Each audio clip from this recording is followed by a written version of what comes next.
Hi, my name is Brittany and today I'll be talking to a bunch of grade 12 students in regards to the negative effects of the increased use of social networking and technology and how it is ruining real communication in today's society. Have you ever noticed how the elderly can talk to each other like they've known each other for years? I'm sure we've all seen two little ladies sitting at a bus stop talking like old friends, even though they just met. This is because they are from the era where real communication existed. Real communication is the face-to-face interaction that many of us find awkward, embarrassing and difficult, and we much prefer to absorb ourselves in our phones to avoid the situation rather than talk to someone new or someone else. The big question is, why has it changed so much in just a few short generations? It's largely because of the increased use of social media and technology, as this has impaired our ability to participate in real communication. Now, I'm sure we've all heard of the benefits of social media. It keeps us in contact with loved ones overseas. It allows us to organise large events with ease. It's important for psychological development in teenagers, mainly because it is such a necessary part of life now. And it also improves our ability to share and cooperate outside of our traditional friendship group or institution or organisations. So it allows us to connect with people that maybe we wouldn't usually. Now, it's noted that a strong majority of children now can say that social media is their main pathway of communication with their peers.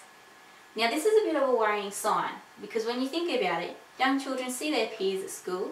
They get to talk to them during class, during lunch breaks, meet up after school. But they're saying that social media is how they communicate with them best. This has caused links to significant social problems resulting from the use of social media. It is even clinical diagnoses such as social anxiety, which we will discuss later. Social media has also developed a new platform of bullying. I'm sure we're all aware of cyberbullying, which is something a bit different to the traditional forms of bullying that we knew, such as physical bullying and verbal bullying, just because you can't escape it when you get home, even if you do have a good home environment.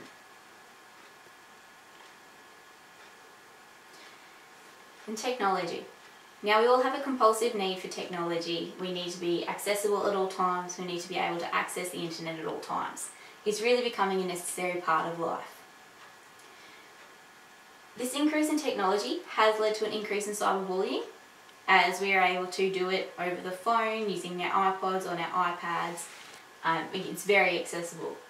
This has resulted in higher rates of mental illness and even higher rates of suicide, so it is quite a significant problem in today's society. This easier access to technology has also increased stress levels among those in society. This is because you don't get the opportunity to turn off from work or turn off from school when you get home on a Friday afternoon. So you're able to access your work emails on your computer or your phone. You're able to access your school emails on your computer and your phone. You're able to do school assignments at home. You don't need the library's help. This means that we have high stress levels because we feel the need to perform these tasks at all times. We can't just switch off.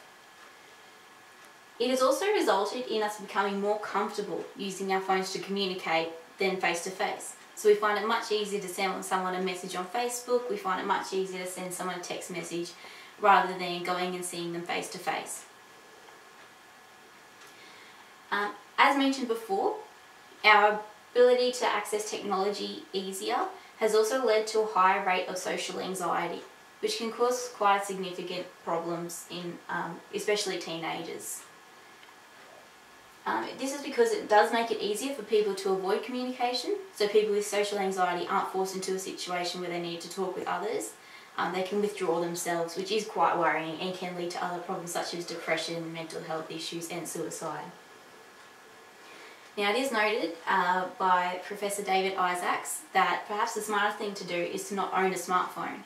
So that's something to think about, in the fact that maybe if we didn't own the smartphones, we wouldn't have these high stress levels, we wouldn't have access to cyberbullying, and it might just improve our quality of life.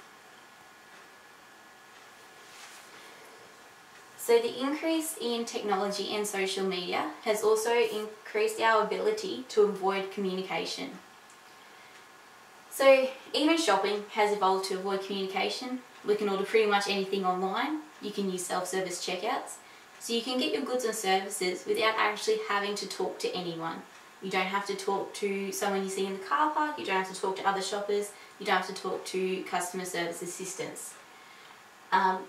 This can actually also lead to worse customer service, as you cannot tell a machine that you're unhappy with something or that you have a complaint or a problem. So it does decrease the experience of shopping, and it also reduces the quality of life. Now, the future implications of social networking are quite drastic. So we could see higher rates of mental illness, higher stress levels, higher rates of suicide, and the reduced ability to communicate with each other face to face.